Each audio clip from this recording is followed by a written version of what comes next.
Hello, Stephan here with Liquidity with a video about a couple of words, actually both English and in German, seemingly two unrelated groups of words that nonetheless are related. So we have BAUER, BAUEN, those are two of the German words. Then we have another German word, das BILD, BILD.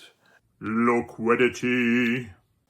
And these words, as you can see here, they seem to be aligning in two groups of words, but they're nonetheless related to each other. But then when you translate them and look at the meaning of them, even within German and within English, they don't seem to be anything but false friends, actually. So how are these words related? Where do they come from? What did they originally mean? And how did they develop their current meaning? And how might this be helpful as you are studying German? So let's look at the first group of these words. So in German we have the word der Bauer, and almost always that means farmer. There is a feminine version of that, and in German we're very specific about these things. Actually, it's considered to be non-sexist to use both the male and the female, and if there's a neutral one, to include all kinds of genders, that would be preferable. But the feminine version, so female farmer, would be Bäuerin. So der Bauer, die Bäuerin. And then we have the word bauen, which does not mean to farm, it means to build. And then we have the English word BAUER, which means a shelter, usually like a leafy shelter kind of, under trees or under some kind of vegetation. So we'll look at those, but then parallel, we're going to look at another seemingly unrelated group of words. So that second seemingly unrelated group of words would be the German word das Bild, which means usually a picture or a painting. And then we have the verb bilden, which means to fashion something, to educate even, in order to fashion knowledge or to fashion certain competencies, right? So it has multiple meanings and it depends on the context. We also have the noun Bildung, which means education, or whatever it takes to train someone or to raise someone. And in English we have the word to build, apparently false friends, yet these are all related. So let's look a little bit closer at the etymology of these words. Let's look at where these words come from, the earliest records of these words. I mean, we can trace this back only so far. German began to be recorded probably in the earliest form, the 8th century, or what would then later become what we know as German today. Was recorded as Old High German starting in the 8th century. So in Old High German, we can find an early form or the origins of the word Bauer, which means farmer, and also the verb bauen, which means to build. In Old High German, we have the word Giburo, which in turn is derived from Bur, which means dwelling or a sheltered place, a place where you can live, a place where you would probably cohabitate with members of your family or the people around you, the closest people around you, the people that you live and work with. And remember, back in the 8th century, this is how people existed. You would work and live with the same people. The vast majority of people were working in some form of agriculture or agricultural related trade. So giburo or yiburo means as much as somebody who's a cohabitant, somebody who lives with you, somebody who's part of your community, close community, somebody who lives in the same structure that you live in, the same home that you live in. And then in Middle High German, a little bit later, a couple centuries later, that would be jebure or just bure. And from there, we eventually have Bauer. And actually the Dutch word for farmer is boer. It's just spelled differently because in Dutch and in Flemish, OE is pronounced like an U sound. The Old High German verb wohnen means as much as to dwell, to inhabit a certain place. And that eventually also meant you not only live with that person, you work with that person. And what do you do? What do the vast majority of people do? They work in agriculture. So in Middle High German, that would then BOWEN, and then eventually it turned into BAUEN. And BAUEN, depending on what prefix you use, does have a range of different meanings. It always has something to do with building something, fashioning something, creating something. So let's look at the English word that sounds almost exactly like the German word for farmer, BAUER. And by the way, BAUER can also mean somebody who builds something, but we have other words that are less confusing or that are less ambiguous. So BAUER almost always means farmer. But the English word BAUER doesn't mean farmer. However, it has the same origin as the German word Bauer. It has its origin in a word that means as much as dwelling, or a place where you live, a shelter, if you will. So in Old English, we have the word Bur, which means a room or dwelling or chamber. Almost exactly the same as the Old High German Bur. Even in Old Norse, we have the word Bur, which means basically the same thing.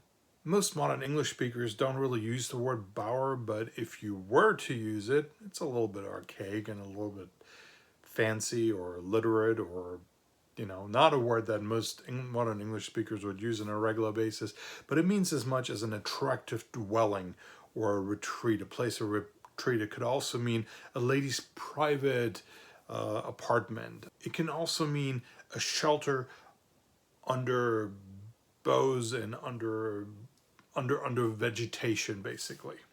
And somewhat surprisingly, the modern English word to build and the noun building also can be traced back to earlier terms that basically have the same origins, that come from the same Proto-Germanic and eventually Proto-Indo-European words that meant dwelling, or to dwell, to live somewhere, to inhabit, to find shelter. So it's not surprising then that the Old English word bildan means as much as to construct a house, to construct a home, to actually fashion a home, a dwelling place, if you will, a place of shelter, really. I could not find any real evidence for this, but when I think of the German word Burg, which means a castle, a fortified place, a fortified, secure place where also people would live and maybe retreat to in a case of an emergency, seems to be related to that. I don't think it's a coincidence that the old High German word and also Old Norse and other early Germanic forms of dwelling means Bur, and then we have the modern German word Burg, which is a place of shelter. And the endings of English words in borough or in bury, and also borough is in Scotland, for instance, Edinburgh, those are closely related to that. So I think they all have the same origin. I even tend to think that the word burrow, a place where an animal seeks shelter, a place that is dug by an animal into the ground to find shelter, a nest of sorts, is also related to that. That's what I'm thinking. It's my theory. I don't have proof of that, but it seems to make sense. So how does the modern German word Bild, das Bild, which means a painting or a picture, and also the verb bilden, which means to fashion something, to educate, to form, if you will, where do these come in here? How are these related to those other English and German words? So the Old High German verb bilden means as much as to give something form, to give something shape, which is basically to make something, to produce something. And it may have already in ancient times have had more of a metaphorical meaning, a figurative meaning, but there's also that physical and literal application of it, right? To take an idea and to turn that idea into something tangible. So the Old High German noun bilidi means as much as a copy of something actually, or something that's formed or shaped in the sense of something else. That is a recreation, if you will. So how would you translate builder into German? Technically, Bauer could be, but when German hears the word Bauer, they think of a farmer or a peasant, right? Somebody who works in agriculture, somebody who's a very rural person. Maybe somewhat, also someone who's not very sophisticated, whose manners may not be up to par. So sometimes people jokingly refer to people as Bauer if they don't have the best manners, maybe, right? So it's not really Bauer, but there are a couple of other terms. For instance, if you're talking about a construction worker, that would be Bauarbeiter or Bauarbeiterin. That would be the feminine version of that. That would be somebody who works on a construction site. We also have the word Erbauer, which is someone who builds something. That could be, usually would be somebody who's behind the scenes, who causes the construction to take place, who pays maybe for it, right? And then we also have the word Baumeister, the master of building, a master builder, if you will. We also have the word Bauherr or Bauherrin, if you want to use the feminine version as well. And that means somebody who orders something to be built and who pays for it. So what is the word for a farm then in German? It would be Bauernhof. As I mentioned, there are several prefix verbs that include the German verb bauen.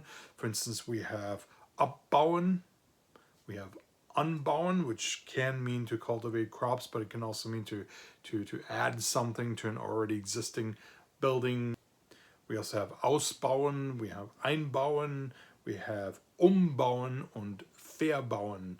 And then there are a couple other ones too, but those are the more common ones, I would think.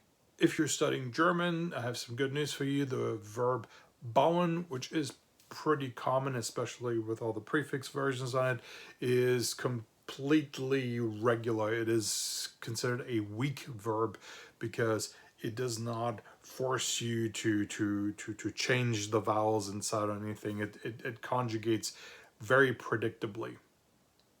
The past participle is gebaut, which is similar to the noun Gebäude, right? So Gebäude is a building. If you enjoyed this video, please give it a like. Check out my other videos if you like those. And you haven't subscribed to my channel yet, please consider doing so. Have a good day. Thanks for watching. Tschüss. Bye.